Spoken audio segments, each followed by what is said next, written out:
모든 영광을 주님께 드립니다. 사랑합니다. 우리 역사님 사이에서 사랑합니다. 축복합니다. 사랑합니다. 축복합니다. 사랑합니다. 축복합니다. 네, 오늘도 좋은 일이 있습니다. 네, 하나님의 역사가 일어날 수 있습니다. 지금 우리가 모였지만 하나님은 우리 예배를 받으시고 분명하실 줄 믿습니다. 아멘. 주님 오기 전에서도 여러분의 기도를 들으실 것이 우리 예배를 보시면서 우리 심령을 새롭게 깨닫게 할 줄 믿습니다. 그 본문의 내용을 보면 때와 시기는 아버지께서 자기의 권한에 주셨으니 너희가 알 바가 아니요 이제 그렇게 말씀하셨습니다. 이 종말은 있을 것 저것이요 재림은 나름 올 것입니다. 요즘 들어보면 막 전처에 그냥 홍수가 나고 지진이 뭐 7.2도가 나오고 막 여러 가지로 어려운 것이 많죠. 어디 핀란드나 어디는 비가 와야 되면 눈이 와가지고 꽃이 피고 원래 영하 40도가 돼야 되는데 꽃이 피고 지금은 난리가 나는 이상기온으로나 이 온 세계가 많이 어지럽습니다. 또 그럼에도 불구하고 또 아프가니스탄 사태를 들어보면 참 너무 기가 차는 게 제가 영상 하나 봤는데 그 무슬림들이 예수 믿는 사람을 잡아 죽이는데 말살 정치를 펴고 있잖아요. 그 죽이는데 앉혀놓고 총살하면서 당당한 소리를 해. 근데 우리는 옛날에 보면 딱 한 방 쏘면 죽으면 아주 잘하지. 또 먼저 쓰러지면 그가 사는 사람도 있고 막 그러지만 이 정도가 얼마나 악랄하죠. 한 번 쏘면 죽으면 그냥 넘어지면 좋겠네. 계속 막 총을 난사하는 그런 모습 보면서 너무 잔인하다. 그리고 쭉 앉아있는 사람들을 죽이는데 차례차례 죽이는데 정말 못 보겠다. 근데 보세요. 자유를 잃으니까 텔레반 아프가니스탄 정부가 얼마나 무능하고 급했으면 보세요. 그 대통령이 그 선물 싸가지고 도망을 가는 망명을 하는데 돈이 너무 많아가지고 다 갖고 가지 못해서 공항에 버리도록 하니까 그건 나쁜 사람이 어디 있습니까? 이게 대통령이라면 자기가 죽어도 시원찮아하는데 그것이 자기만 살겠다고 그거 보면서 그 나라 정부가 얼마나 부정하고 부패하고 그러고는 말미암아 미국이 아무리 도와줘도 20년을 지원을 해도 그들은 그 세울 가능성이 없는 나라이기 때문에 그가 포기하는 것을 바랍니다. 여러분 미군이 떠나가고 나니까 나라가 어떻게 돼요? 너무 엉망이 돼버리죠. 보여줄 나라가 없으니까 그냥 나갈 수밖에 없는 그래서 델반에 넘어갈 수밖에 없고 무슬림이 판을 치는 그런 세상이 되어버렸습니다. 우리나라도 미군이 철수되어 버리면 우리나라는 참 힘들어요. 바로 넘어갑니다. 우리나라. 저 나라는 20년이 나가고 있겠지. 우리나라는 지금 앞으로 미군이 철수해 버리면 어떻게 될지 모릅니다. 하루 만에 전등 나간다는 소리지. 그런데 보세요. 얼마나 많은 주산파들이 한량하고 있고 간첩들이 얼마나 많습니다. 또 지금 정부 정치인들이 사회주의를 표방하고 계속 지금 그 삶의 진영으로 달려가고 있습니다. 국방은 다 배등기 쳐놓고 저 군정군 무장해제를 시키고 미국 부대를 다 철수를 시키고 지금 국방이 이 안보 이 상태에 있는 이런 정보들도 다 미국 북한으로 다 보내고 우리나라가 참 잘하는 방산산업 비행기 원자력 이 모든 것들을 다 문서를 다 넘기는 이런 나라가 어디 있습니까? 이 나라가 지금 이런 모양으로 가고 있습니다. 너무 안타깝고 너무 속이 상하고 참 마음이 너무 아픕니다. 그리고 우리가 저와 여러분들은 기도할 때고 우리가 할 수 있는 것이 저와 여러분이 할 수 있는 것들이 뭐 나가서 반대를 하고 사업박질하고 이런 것이 되는 것이 아니고 하나님 앞에 기도할 수밖에 없는 줄 믿습니다. 하나님 이 나라를 불쌍히 여겨달라고 하나님 도와달라고 그래서 이 나라의 민족이 자유민주주의 국가로서 잘 성장하게 해달라고 여러분 기도하는 저와 여러분이 되기를 바랍니다.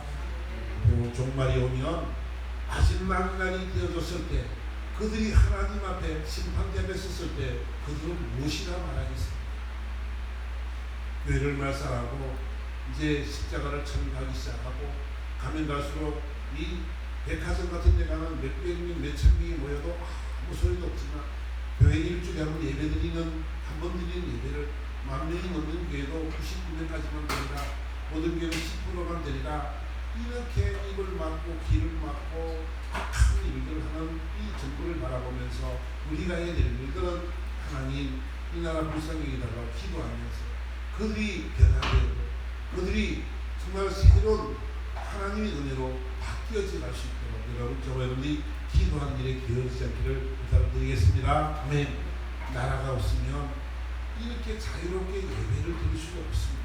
지금도 이렇게 많은 핍박을 하는데 여러분들 그들이 와서 예수 믿으면 다 죽여버린다 그랬을 때 우리는 얼마나 많은 사람들이 희생을 할 것입니다. 얼마나 많은 사람들이 그들에게 고개를 숙이지 않고 정말 하나님을 신뢰하고 나갈 수 있는가 그 믿음을 다시 한번 재점검하는 시간이 되어야 될 줄 믿습니다. 마지막 날에 내가 내 믿음을 보겠노라고 주님은 말씀하십니다. 우리가 그 믿음을 잃지 않도록 우리가 뛰어 경성할 수 있도록 저와 여러분이 기도하고 내가 이 신앙을 버리지 않겠다는 그 일념으로 살아가는 저와 여러분 되시기를 바랍니다. 아멘. 오늘도 본문의 말씀을 전하면서 때와 그 시기는 하나님의 권한 속에 있다는 것입니다. 언제가 될지 모르지만 재림의 날이 올 텐데 그때는 우리 삶이 하나님 보실 때 잘했다 칭찬하시는 그런 저와 여러분 되시기 바랍니다. 아멘. 그래서 우리가 옛날에 그 1992년도 10월 28일 날 다빈 선교회가 지구의 멸망이 온다, 휴거가 온다고 해가지고 텔레비 생중계한 적이 있습니다. 이걸 기억하시죠? 그치? 근데 텔레비 생중계를 했습니다. 이제 10월 28일 날 휴거가 올 거니까 그 전날 밤 12시부터 할렐루야 주님이 오십니다. 하나님 저 불쌍한 영혼들 들어오지 못하는 영혼들 하나님 불쌍히 달라고 그렇게 기도하고 그들이 막 찬양하며 우리는 하늘나라 갈 거니까 이 땅에 있는 백성들 정말 안타까워하면서 그들이 기도를 막 했습니다. 불같은 기도로 찬양을 막 그렇게 하고 할렐루야 하나님 주님 오신다고 재림께 왔다고 그랬습니다. 1시가 됐습니다. 아직까지 소식이 없습니다. 더 열광적으로 그들이 막 부르십니다. 2시가 되고 3시가 되고 새벽 6시가 되어도 주님이 재림하지 않았습니다. 그는 실망을 하며 좌절했지만 이장님 목사는 하는 말이 우리가 이 시간을 잘못 알았습니다. 또 하나님 이걸 반드시 할 텐데 다시 우리 예언하실 것입니다. 그래서 마무리를 했습니다. 얼마나 많이 그를 따르던 담임 선교 식구들이 많았습니다. 결국은 그들의 삶이 우리가 참 연약했다는 것을 다시 한번 재발견하는 시간이 되었습니다. 또 1999년도에는 7월 달에 하늘에서 공포장이 내려온다 해서 그 노스트라다무스가 또 그런 얘기를 했죠. 그래서 지구가 또 녀석이 있는데 1999년하고 2000년 바뀌면서 컴퓨터 바코드가 잘 읽지 못한다 그래가지고 그런 문제가 막 발생이 되어졌고 그랬습니다. 그러나 결국은 그것은 재림은 오지 않았지. 제가 왜 이런 말씀을 드리냐 그러면 우리가 기억해야 될 것이 뭐냐면 바로 이런 말씀드리는 거죠. 우리는 이렇게 우리의 삶이 종말을 기다리는 삶이죠. 우리는 재림이 올 거니까. 그날은 사모하고 살아가는 사람들인데 오늘 성경은 우리에게 뭐라고 말씀하시냐면 때와 시기는 아버지께서 자기 보내주셔서 너희가 알 바니고 너희는 오직 성령이 너희에게 임하시면 너희가 권능을 받고 예루살렘과 온 유대와 사마리아와 땅까지 이르러 내 증인이 되리라. 너희들이 종말을 기다리면서 해야 될 일이 있는데 해야 될 일이 뭐냐면 내 증인이 되라고 말씀하고 있습니다. 이 증인이라는 말이 헬라 원어를 보면 마르테르라는 말인데 이 마르테르라는 말이 이제 완전히 변형되어서 파생되어진 말이 뭐냐면 영어로는 마르티라는 말, 순교라는 말, 마르티라는 말은 순교라는 말인데 이 순교라는 말은 어떤 말이냐면 내가 알고 있는 그 지식의 가치, 그 가치에 따라서 그 가치가 너무너무 귀중하니까 이 가치에 순종해서 목숨까지도 내가 바치겠다는 그런 말이에요. 그러니까 내가 믿는 신앙을 가지고 이 신앙을 위해서 내가 끝까지 목숨까지 거는 것을 순교라 이렇게 말합니다. 증인의 삶이 무슨 삶이냐면 순교의 삶이라고 말합니다. 길이요 진리요 생명 되신 예수님의 말씀에 힘입어서 그 예수를 따라가는 삶의 모습이 바로 그런 삶을 살아가는 사람들의 모습을 증인이라 이렇게 이야기를 한다는 것이죠. 우리나라도 정말로 옛날에 첫 번째 순교자가 토마스라는 선교사가 있었는데 이 사람이 얘기를 잠깐 해보면 이 토마스 선교사는 그 부부가 이제 그 영국에서 중국의 선교 사명을 가지고 그들이 이제 중국을 갔습니다. 중국을 갔는데 그 사람이 그 아내가 캐롤라인과 함께 중국을 가게 되는데 4개월 동안 중국 여정을 중국을 가서 갔는데 중국에 한참 더위가 왔어요. 너무너무 더워서 영국의 기온과 너무 안 맞으니까 풍토병이 걸렸어요. 풍토병이 걸려서 이제 이 토마스가 아무래도 아이를 가지고 지금 있는 그 아내가 풍토병이 걸렸으니까 불쌍하니까 다른 좋은 집으로 좀 옮겨, 다른 신선한 장소로 옮겨야 되겠다라고 이사할 장소를 알아보러 다녔어요. 그 와중에 그때는 뭐 핸드폰도 없고 그런 시절이니까 편지를 썼어야 했는데 편지도 잘 가지 않는 그런 때였죠. 그런데 그가 몇 개월 만에 돌아와 보니까 그 아내가 아이를 유산을 하고 또 아내가 쓸쓸히 죽었어요. 그 죽은 모습을 발견하게 됐어요.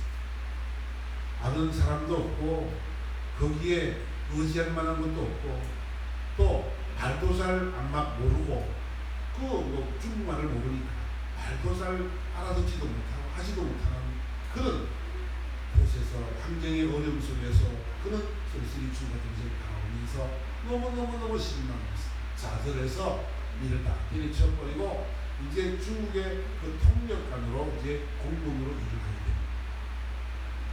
그 통역관으로 일을 하게 하다가 이제 한국 사람을 만나게 됐는데 한국 사람에게 이 한국의 실정을 듣게 됩니다. 한국에는 정말로 지금 엄청난 일들이 일어나고 있는데 그 양반 상놈을 가지고 그런 나라에 그 양인 병조가 일어나서 이 가톨릭 신자들이 8,000명이나 죽고 그 지도자가 16명이나 죽는 이런 참사의 얘기를 글쎄 그때 그래서 그는 한국의 선교를 따른 불같은 마음이 일어나게 된 것이죠. 그래서 그가 이제 한국에 들어간다는 1886년도에 이제 제네르스 본교가 한국 강화도 입항을 한다 소리를 듣고 그 배를 탔습니다.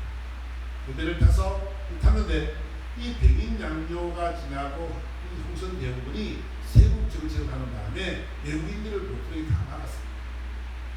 그러니까 시험번호가 들어오니까 그게 불화살을 쏴가지고 그 배를 침몰을 시켜요.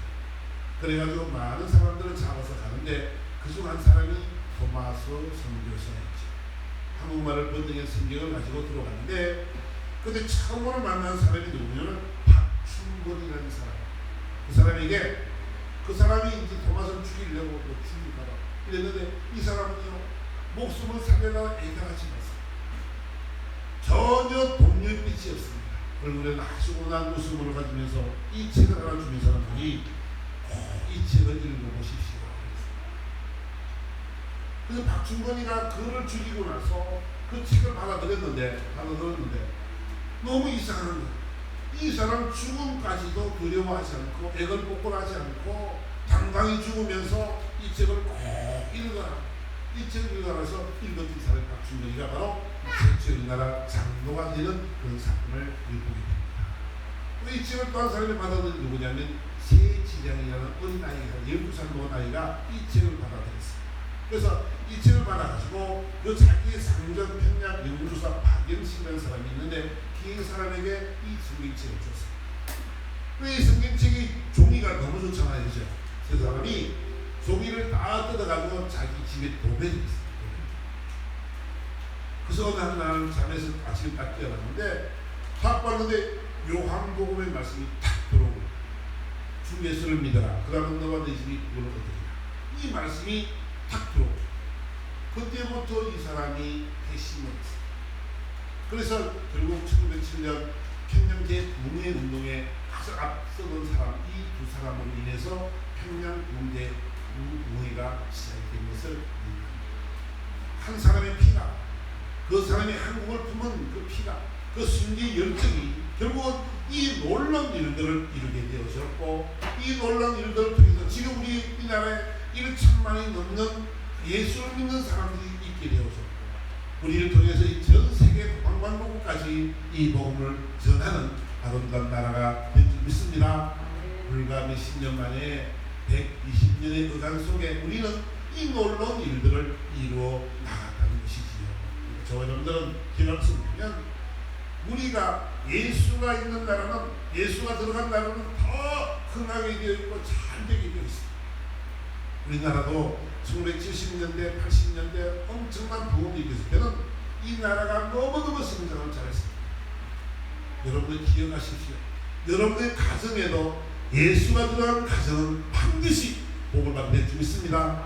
예수가 없는 가정은 복을 받지 못하게 되어 있어요. 악한 사람이 지배하는 그 세계가, 그 가정이 어떻게 잘 되겠습니까? 귀신을 섬기는 그 가정이 어떻게 잘 되겠습니까? 하나님 외에는 아무도 이 예수 이름을 대신할 자가 없고, 하나님 외에는 유일하신 그분 아니고는 복을 줄 분이 없는 줄 믿습니다. 우리 이것을 기억해야 된다는 것이지. 저는 저와 여러분들이 주님이 말씀하시기를 너희가 가서 내 증인이 되라고 말씀하셨는데, 그 증인이 되는 삶을 살아가야 되는데 그럼 어떻게 살아가야 될 것인가? 이거를 마태복음 28장 18절 19절을 20절은 이렇게 말씀하고 있습니다. 마태복음 한번 읽어보도록 합니다. 시작. 예수께서 나와 말씀하여 이르시되 하늘과 땅의 모든 권세를 내게 주셨으니 그러므로 너희는 가서 모든 민족을 제자로 삼아 아버지와 아들과 성령의 이름으로 세례를 베풀고 내가 너에게 분반 모든 것을 가르쳐 지키게 하라. 볼지어다 내가 세상 끝날까지 너희와 항상 함께 있으리라 하십니다. 주님의 증인의 삶을 살아가는 우리의 삶의 모습은 모든 민족으로 제자를 삼으라 하는 거예요. 그러니까 이 제자를 삼으라는 말의 의미는 뭐냐면, 그러면 우리가 저들의 믿지 않는 사람들의 스승이 되어야 되는 거잖아. 그치? 저들에게 스승이 되어져서 올바른 것을 가르칠 수 있는 사람들이 되어야 되는 거죠. 너희들이 나를 본받는 자가 되라고 바울이 말하는 것처럼 우리의 삶 속에서 저와 여러분의 인생 여정을 걸어갈 때에 저와 여러분들을 바라보는 사람들이 야, 나도 저 사람을 닮고 싶다, 저 사람처럼 됐으면 좋겠다, 그런 롤 모델이 돼야 될 줄 믿습니다. 우리는 예수를 믿는 사람들인데 있잖아요. 저들을 제자를 삼아야 될 사람인데 못된 짓만 하고 거짓말만 하고 욕이나 하고 쌈박질만 하고, 그러면 그 사람들이 무엇을 보고 배우겠습니까? 그죠? 그 저와 여러분들은요, 참된 주님의 정인의 삶을 살아가는 사람의 모습들은 그들을 제자를 삼을 만한 그런 주님을 닮은 성품적으로나 인격적으로나 그분을 닮아가는 여러분 되기를 저는 축원합니다. 네, 순교사들이 순교자들이 예수님의 그 복음의 그 가치를 알기 때문에 이 귀한 복음을 저 영혼들에게 전달하고 싶어서 내가 죽으면 죽으리라고 전하는 것처럼 저와 여러분의 삶도 마찬가지라는 거예요. 저와 여러분들도 많은 사람들의 제자를 삼으려면 우리 삶의 모습들이 먼저 변화되어져야 된다는 거죠. 인격적으로, 성품적으로 주님의 사랑이 흘러 넘쳐서 우리에게 배어져서 우리의 삶이 늘 나를 만난 자들이 야, 저런 사람이 어떻게 있을까? 어떻게 세상에 저런 사람이 있을 수가 있지? 어떻게 저런 이렇게 용서할 수가 있지? 그런 모습이 되어야 될 줄 믿습니다.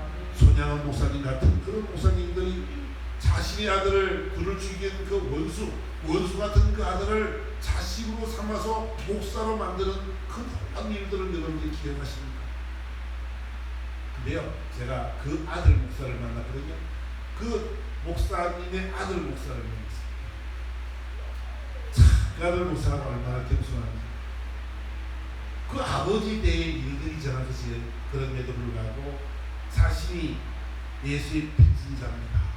저 역시 마찬가지. 나도 이 사랑을 전하고 싶어서 주의 길을 택했습니다. 그 사랑을 실천하는, 그 사랑을 가지고 열심히 섬기며 나가는 아름다운 모습을 내가 바라보면서 참 주님은 위대하심을 다시 한번 발견하게 되었습니다. 여러분, 우리는 주님의 성품을 닮아가는 사람들이 되어야 될 줄 믿습니다. 그런 스승으로서의 삶을 살아가야 된다는 말이에요. 그러니까 제자를 삼으려면 우리는 예수님의 뒤를 따르는 그런 성품적으로 인격적으로 그런 삶을 살아갈 수 있도록 늘 훈련하고 늘 그런 삶을 살기 위해서 예를 쓰는 열심히 하는 여러분 되기 바랍니다. 아멘. 아멘.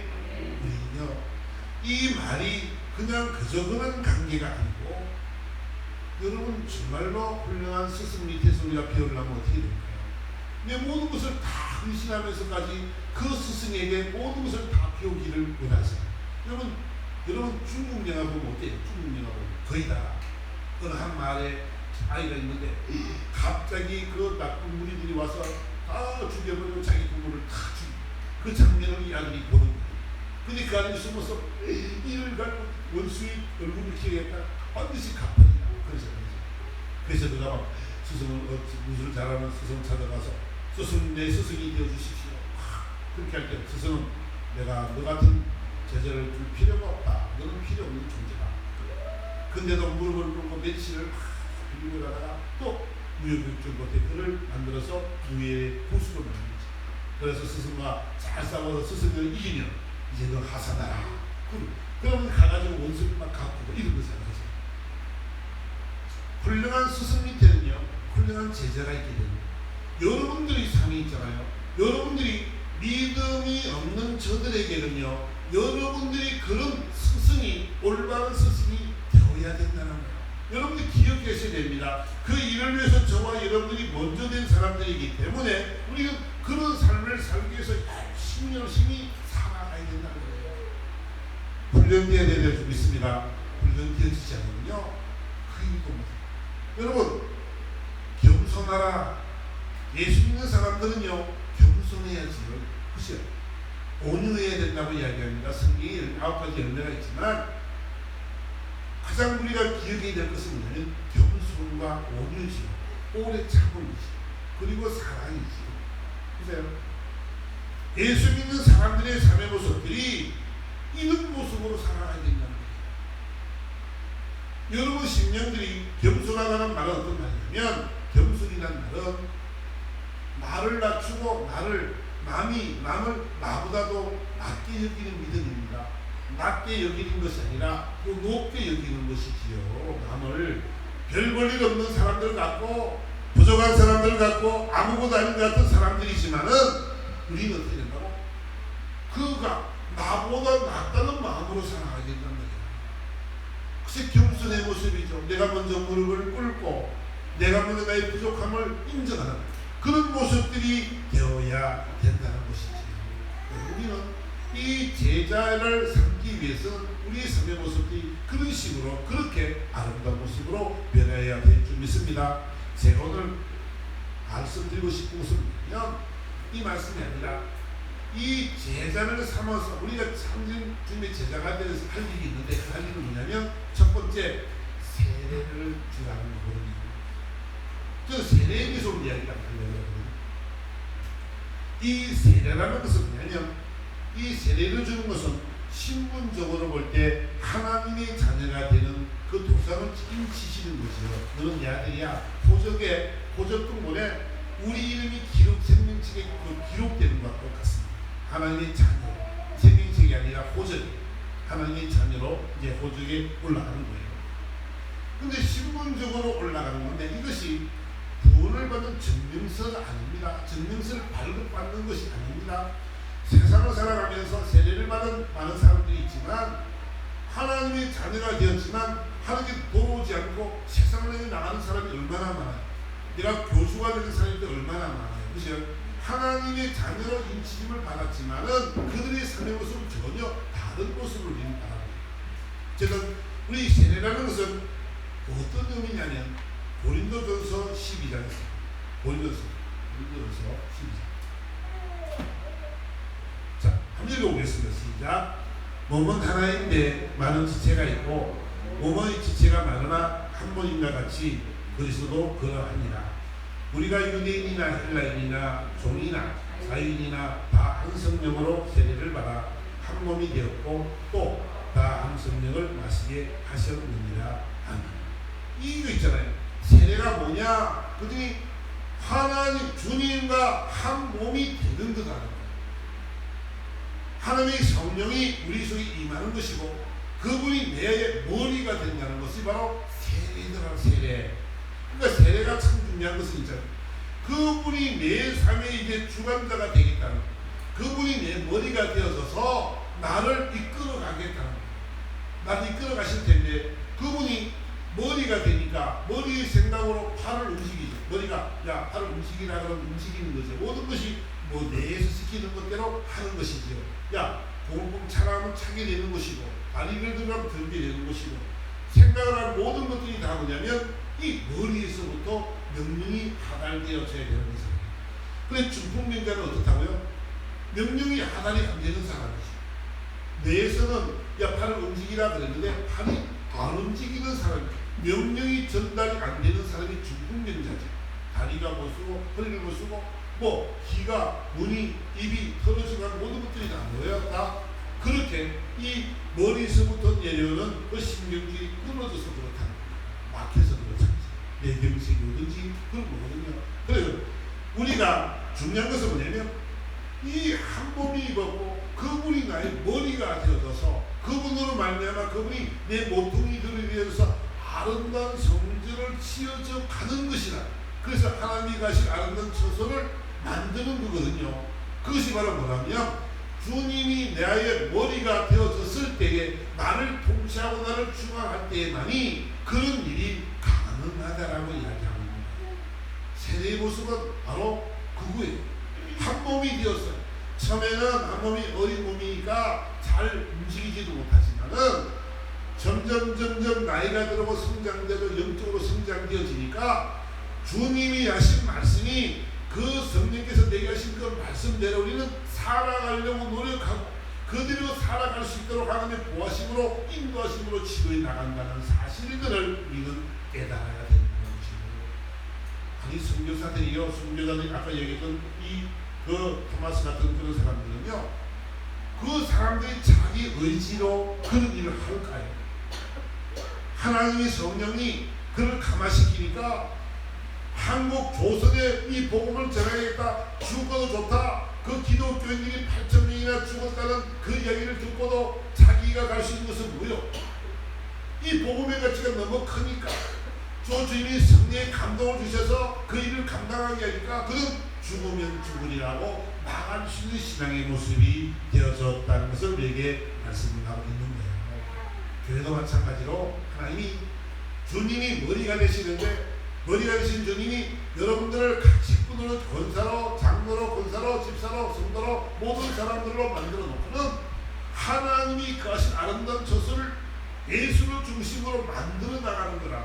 그래서 하나님이 거하시면서 하나님의 영광을 위해서 우리를 쓰게끔 하나님이 원하시는 줄 믿습니다.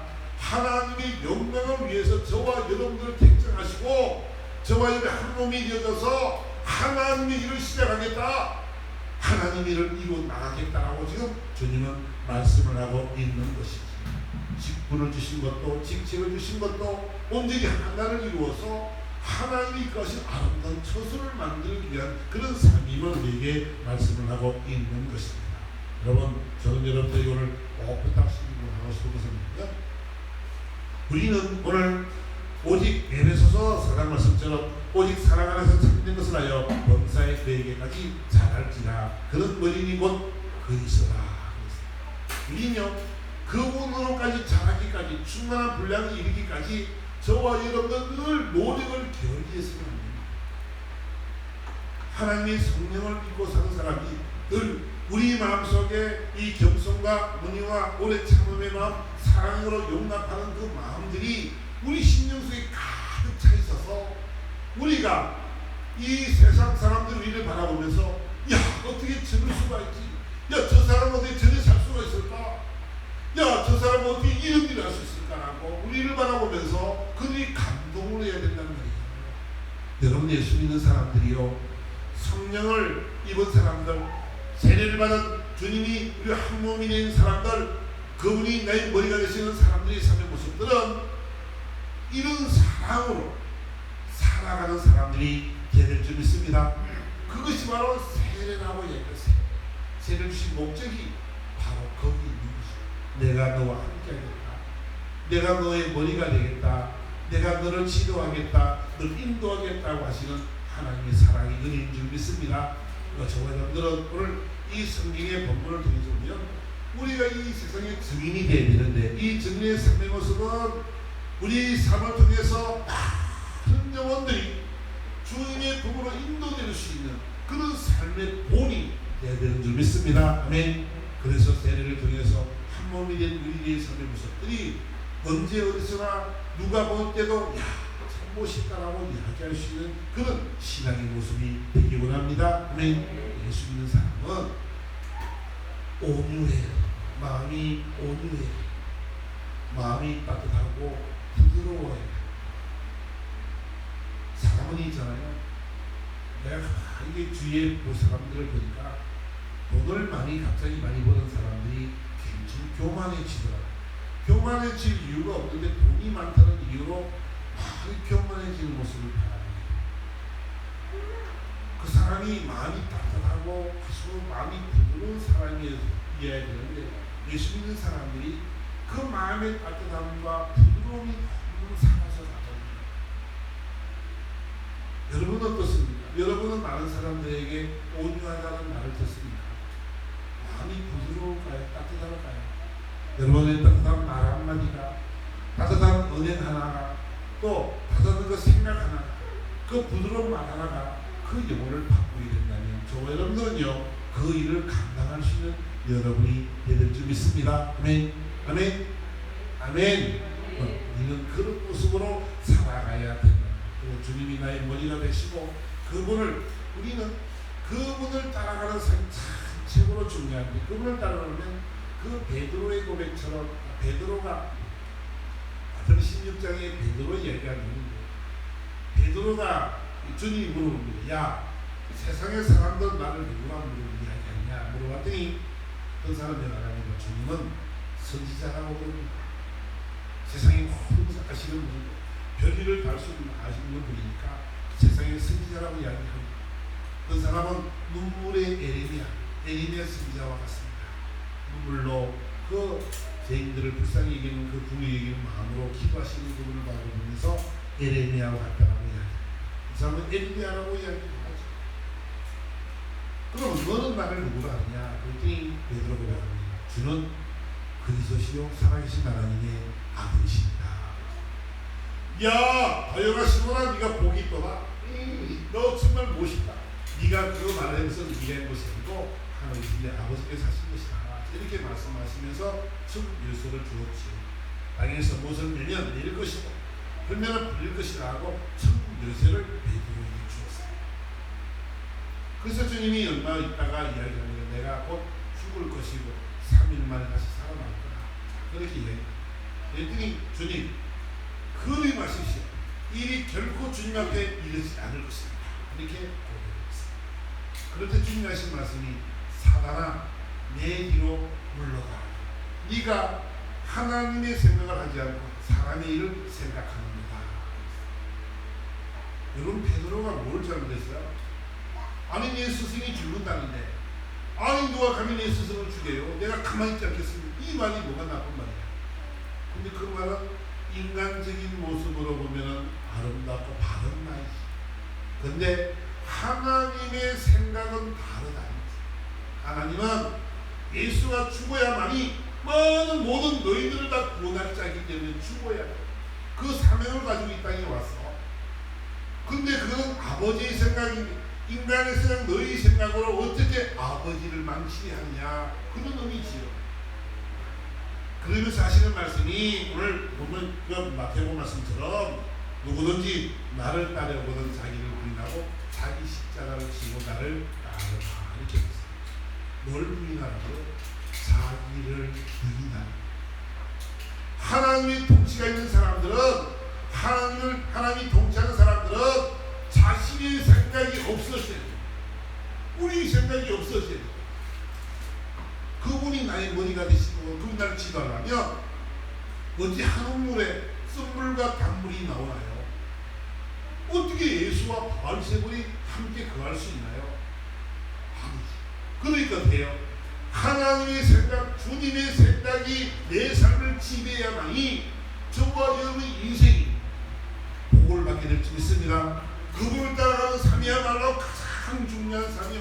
저 하늘나라의 영원한 그 상급을 바라보며 바울이 말했던 것처럼 내가 나를 이 땅에 보신 하나님을 위하여 저 하늘의 부름의 삶을 위해서 달려간다고 고백했던 바울의 고백처럼 인생의 모습이 자신의 모든 인생이 주님이 내 삶의 주임을 깨닫고 그분의 생각대로 살기를 고백하고 나아가는 그런 바울의 모습을 저와 여러분이 기억해야 될 줄 믿습니다. 날마다 나를 좀 복종시켜야 된다는 것. 내 생각을 없애게 주님의 생각이 들어오시도록 온유한 마음, 겸손한 마음, 사랑의 마음, 오래 참의 마음이 들어갈 수 있도록 내 자신을 날마다 저도 복종할 수 있는 여러분 되시기 바랍니다. 그래서 언제 어디서나 누구 앞에서든지 온유하며 겸손하며 하나님의 사랑을 가지고 그를 대할 수 있는 저와 여러분을 비롯해서 주님께서 원하시는 그 증인의 삶을 잘 살아가는 저와 여러분 되시기를 예수 그리스도로 축원합니다. 아멘. 아멘. 말씀을 생각하고 다시 한번 기도하겠습니다. 하나님, 정말 우리가 주님의 참된 증인이 되기 원합니다. 많은 사람의 스승들이 되기 위해서는 우리가 먼저 변화되기 원합니다. 우리 간절한 마음으로 한번 우리 예수님 사랑합니다 고백하시고 기도합니다.